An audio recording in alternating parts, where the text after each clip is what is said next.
Few in Afghanistan are looking forward to that election more than the Hazara. Once proud, they now feel oppressed, marginalized from any meaningful role in Afghan society. Today, we begin a two-part series on the plight of the Hazara. Here's Kim Berry-Brunhuber.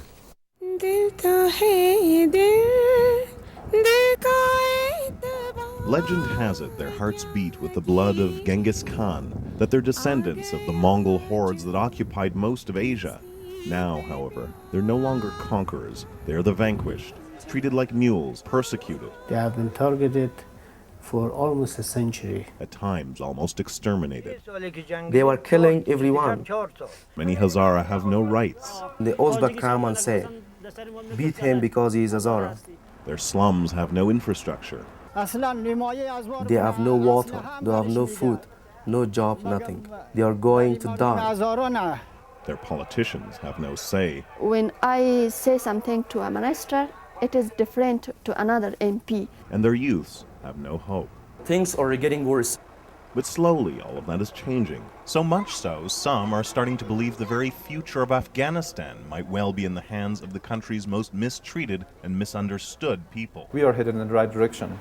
So just who are the Hazara? Numerically, it's the third largest ethnic group, making up about 19–20% of the population. They're seen by many Afghans as invaders with an alien culture, foreign language, and heretical beliefs. But the reality is they're as Afghan as the carpets many of their children are forced to weave for pennies a day. The Hazaras are mainly a group of people living in the central part of Afghanistan. Afghanistan's rulers were usually from the Pashtun tribe, and like almost all Afghans, they're from the Sunni sect of Islam. The Hazara are Muslims too, but they are Shia. Hazaras were openly said that you have two choices, either to convert to Islam, that is that your Shia religion is not, we don't recognize it as a Muslim, or you have to leave Afghanistan, or you will be killed. They killed 60% of Shia people during that time. 100 years later, the slaughter of the Hazaras would be repeated after the arrival of the Taliban. This is Bamiyan province, the traditional homeland of the Hazara. They arrived at 4 in the morning, 3,000 Taliban in SUVs, and began burning down houses and executing civilians. The Taliban's murderous fingerprints are etched into almost every home in Abdulaziz's village. These, he says, are bullet and mortar holes. He fought against the Taliban, but his men were outnumbered and the village overrun. They lined up people by twos and shoot them. Further away down there, they took civilians and they cut off their heads. The Taliban aren't human. And they weren't content to kill just the Hazaras they saw. So they set up a blockade of the Hazara areas so food couldn't get through. More than 1 million people faced starvation. Mohammed Safar survived, but hundreds of his neighbors weren't as lucky. When I watched the children starve, I was very sad. A sad chapter for the Hazara in a tragic war that tore apart a nation. With the fall of the Taliban, things improved for the Hazara, but not as much as they expected. Thousands fled to Kabul during the war.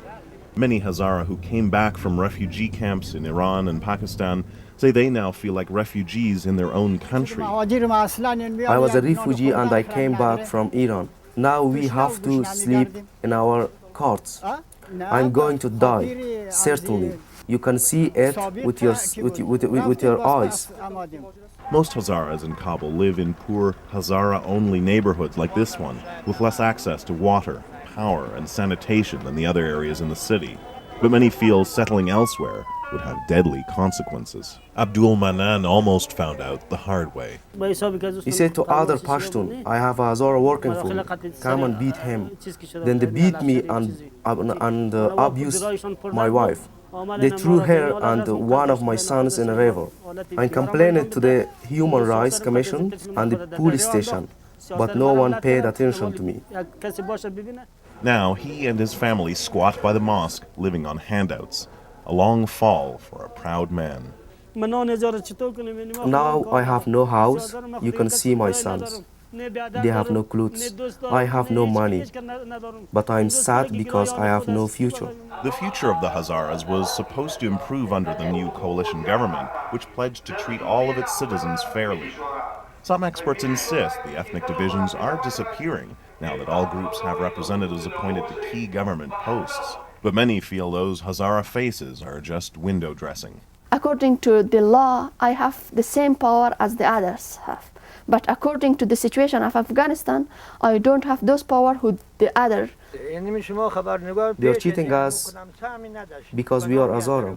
This is the road to Bamiyan city, but our crew never made it there. A local group barricaded the road because they say the government is ignoring them. They never pay attention to us. For example, there is no head of police that's Hazara. None of the staff in the government office are Hazara. We are closing the road until they're listening to us.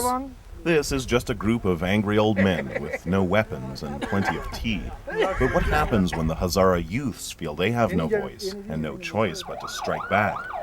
The answer to that question, The problems of our country, and more on the Hazara and the future of Afghanistan tomorrow. Kim Brunhuber, CBC News, Kabul.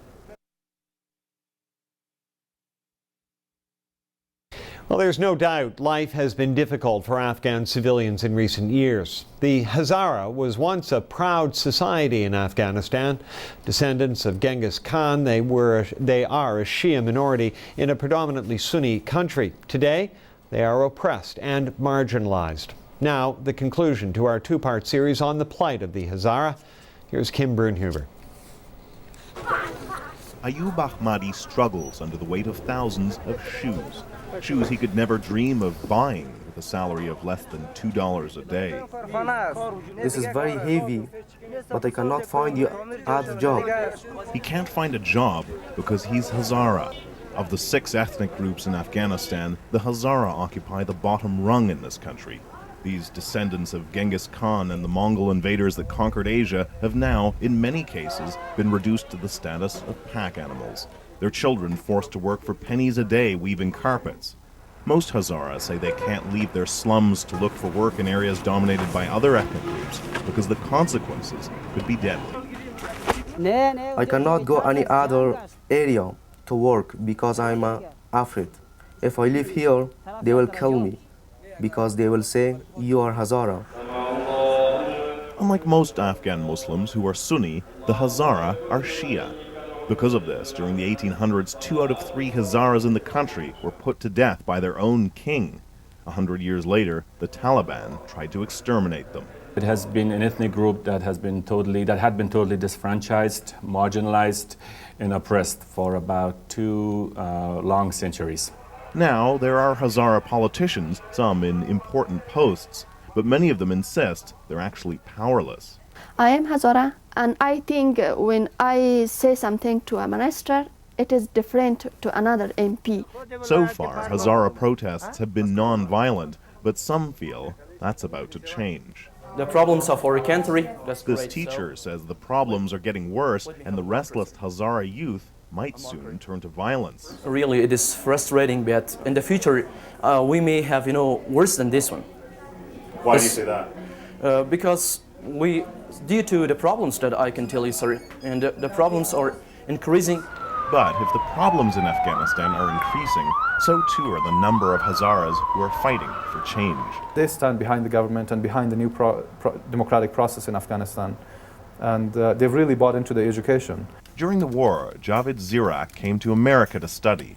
Though his brain was firmly in East Kentucky, his heart never left Kabul. When I went to the States, I always had this, this mission, in a way, to study, to accelerate my studies, and then to come back to Afghanistan to contribute. This professor did just that.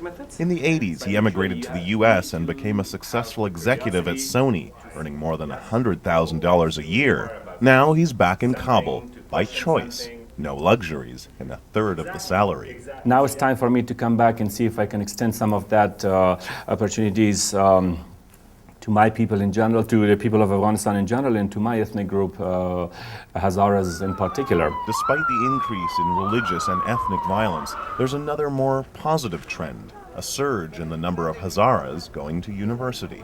And that's a really hopeful thing, because that, I think, injects a lot of talent for the greater good of the country. Zirak hopes to run for office one day, and maybe, just maybe, become the country's first Hazara president. You know, I often look at the history of the United States and you know, the civil rights movement there, and it's always been inspiring to me the way that that country has come in not a very long time. You know, you go from systematic segregation that is part of the law, Jim Crow and everything, to where a black person is having a serious shot at becoming the president of the most powerful country on earth. And this is really inspiring. Millions of Hazaras hope to one day find their own Obama, a Hazara man or woman to lead a blood-soaked nation over the divides others have exploited, and to free the children of Genghis Khan from being entangled by a life of cheap carpet threads or crushed under the weight of other people's shoes. Kim Brunhuber, CBC News, Kabul.